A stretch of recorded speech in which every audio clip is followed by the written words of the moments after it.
Estamos de volta com o programa Painel Livre, hoje debatendo a monarquia britânica. Estamos ganhando muito espaço, né? Estamos assistindo muito ao falecimento da Rainha Elizabeth II e a ascensão do Charles III para o trono da Inglaterra, né? Ou do Reino Unido, ou das terras da rainha, como gostava de dizer agora do rei. E quem está contando para a gente sobre isso, Lucas Braga Viana, que está aqui junto com a gente, contando um pouco de como funciona a monarquia.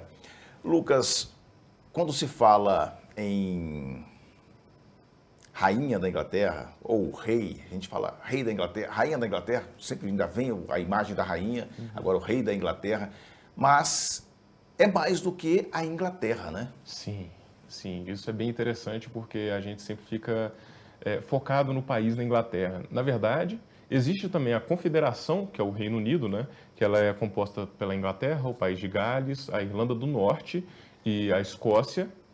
E não só essas terras, mas primeiro separando o Reino Unido, faz parte da Confederação. Mas além disso, Que é a Grã-Bretanha. esse seria a Grã-Bretanha. Agora teriam a chamada Commonwealth. Esse é um termo que utiliza para poder falar das terras da coroa. Dessa daí nós vamos para Canadá, Nova Zelândia, Austrália, Ilhas Cook, Jamaica também é. Essas, estou citando algumas, né? Falkland, por exemplo. Malvinas, Malvinas, né? Conhecida aqui pra gente, o Brasil adotou como Ilhas Malvinas, fica aqui do lado da Argentina, inclusive teve a Guerra das Malvinas, né? Essas todas são terras da coroa, né? A Falkland especificamente, as Ilhas Malvinas, elas são inclusive território ainda britânico. E existe essa separação, porque durante muitos anos, a gente pode até explicar um pouco antes, o Reino Unido inteiro ele formou lá pela Idade Média Alta, né? Tudo começou ali com os povos bretões, a gente tem aquilo do rei Arthur, né? O rei Arthur, ele foi uma personalidade muito importante, apesar de ser... É uma ficção, né? Onde uma a ficção se ficção. confunde com a realidade. É uma ficção, só que ela tem resquícios de que pode realmente ter existido. Dizem que, o que pode se entender pelos historiadores e várias pesquisas, que ele seria talvez ele nem seria um rei mesmo, um nobre, mas ele seria um grande general bretão. O povo bretão era a etnia nativa da ilha britânica, né? Eles chamavam de Betreia, eu posso estar pronunciando errado aqui, mas toda a ilha britânica, os bretões eram a etnia que era nativa de lá. O rei Arthur seria um grande general que conseguiu comandar, após a queda do Império Romano, a defesa contra as invasões saxãs. Os saxões eram um povo vindo da Germânia, né? Que é ali a região de onde temos a Alemanha hoje. E esses povos começaram a querer explorar. Seriam os vikings, né? Os vikings, mas isso aí foi antes dos vikings. Porque os vikings eles já chegaram mais pelo século 10, 11, 9, 10, 11 ali, que os vikings chegaram. Os vikings vieram muito junto com compostos pelos povos noruegueses, suecos, dinamarqueses, normandos também, que eram os povos do norte da França, hoje em dia se chama Normandia, né? É uma região francesa. E, inclusive, a Inglaterra, o Reino Unido inteiro só é o que é hoje por causa dessas grandes invasões que tiveram. E tudo isso ajudou a compor todo aquele reino que a gente tem hoje. Hoje em dia a gente entende como os povos anglo-saxões. Isso mesmo porque os saxões eram o povo vindo da Germânia e o anglo seria a mistura daqueles povos que vieram do norte, né, do oeste. Inclusive a gente pode até assemelhar muito com a Guerra dos Tronos, que ela fala muito sobre isso, a conquista o primeiro rei de Westeros, que é o país que... É até legal a gente poder fazer isso. A realidade com a ficção, como que ela pode conversar uma com a outra. A Inglaterra ela foi formada por invasões também, invasões bárbaras, assim, dizendo o termo bárbaro seria povos que não falavam o latim, mas bárbaro também no sentido de pessoas que estavam atacando, querendo tomar tudo. A Inglaterra ela foi composta dessa forma. Também existiam, hoje em dia, posso até, deixa eu ver, Não.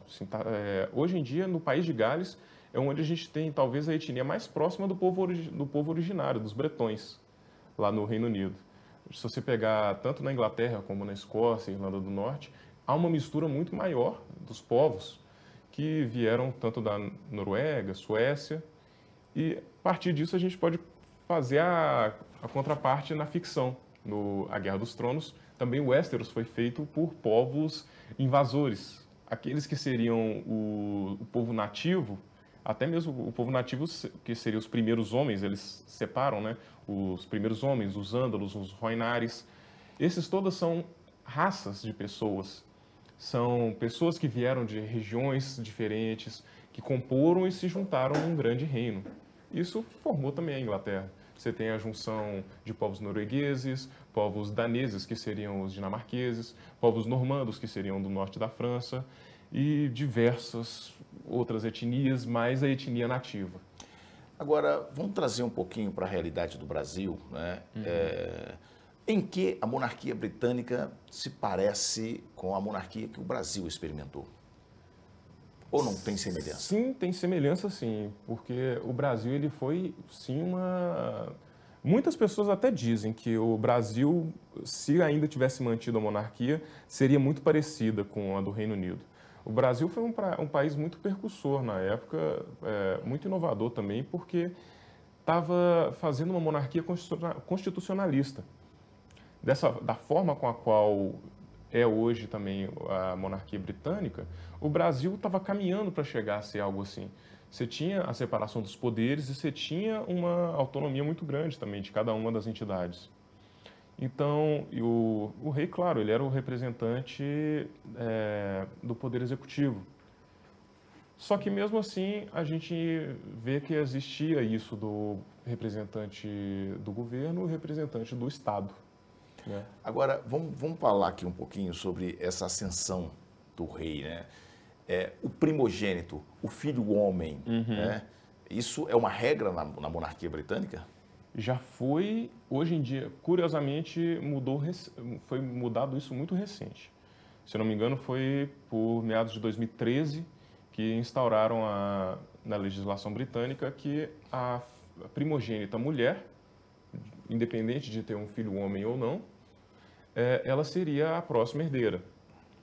Isso mesmo tendo diversas rainhas anteriormente. A gente teve a Rainha Elizabeth II, que era a última rainha, e também tivemos a Elizabeth I, tivemos a Rainha Mary, conhecida como a Blood Mary, tivemos a Rainha Vitória, que criou a Era Vitoriana, inclusive foi talvez a era que mais popularizou a imagem do Reino Unido inteiro no mundo. E tivemos várias rainhas, mas mesmo assim era sempre quando não tinha como ter um herdeiro homem. O Brasil, nessa relação agora, Charles III, favorece o Brasil em alguma coisa? Não faz diferença nenhuma? Como fica o Brasil nessa história? Sendo bem sincero, é uma questão política, eu acredito que imediata não. Acredito que a monarquia britânica ela faça muito mais força diante dos próprios britânicos e outros países membros da realeza, né? Porque em questão de política internacional, o papel do rei é muito mais como de assim como a gente tem aqui um ministro de Relações Exteriores. O papel do rei acaba sendo muito mais desta forma e não da própria personalidade dele ele ter uma característica na qual faça diferença a outros reis.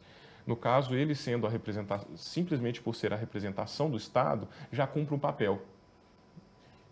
O Brasil sempre teve boas relações com a Inglaterra, o Reino Unido, mas eu acredito que não seja tão impactante assim. Mas facilita muito um bom relacionamento com o rei. Por exemplo, a Rainha Elizabeth esteve no Brasil e foi muito bom para o Brasil, sim, né? Sim. Porque do jeito que os britânicos gostam dos seus monarcas, né? Sim, com certeza. O que eu acho que, assim, embora você tenha uma questão muito mais com os britânicos, mas para o mundo inteiro faz uma grande diferença você ter um rei que ele seja, vamos dizer assim, pop, né? Mas num sentido muito mais de conseguir conversar e conseguir mostrar sua imagem, porque, querendo ou não, ele é a imagem do Estado. Portanto, qualquer coisa que ele faça, literalmente qualquer coisa que ele faça, é o Estado fazendo. Então, se um monarca faça alguma bobagem, vamos assim dizer, é o Estado fazendo uma bobagem. Ele é a representação do Estado. Portanto, se vem aqui no Brasil, quer conhecer a sociedade, está mostrando uma intenção mesmo do Estado britânico de conhecer o outro povo. Você é bacharel em Direito, né? Sim. O que te fez querer aprofundar nessas questões de internacional? Ou especificamente da monarquia, né? Sim, desde sempre eu sempre fui fascinado com tanto histórias de reinados quanto as histórias do mundo. Desde muito novo eu gostei das histórias gregas, né? A gente estuda os 12 trabalhos de Hércules, Aquiles, as polis gregas, né? Que eram as cidades-estados, e isso acabou me fascinando demais. Na época que eu era bem novinho, estava começando, comecei pela Turma da Mônica, eles tinham umas historinhas sobre os povos gregos, e eu acabei me interessando muito sobre isso. Acabou que uma história foi levando para outra, dos gregos eu fui para os egípcios, dos egípcios para os nórdicos, dos nórdicos acabei entendendo a influência deles na cultura viking, dos vikings entendendo a invasão britânica, dos britânicos entendendo toda a colonização também dele, não toda a colonização, mas entendendo como funcionava a colonização, da colonização, entendendo também as relações com Portugal, que eles tinham. Portugal foi uma grande potência. Portugal entendendo as grandes navegações junto com a Espanha e foi indo.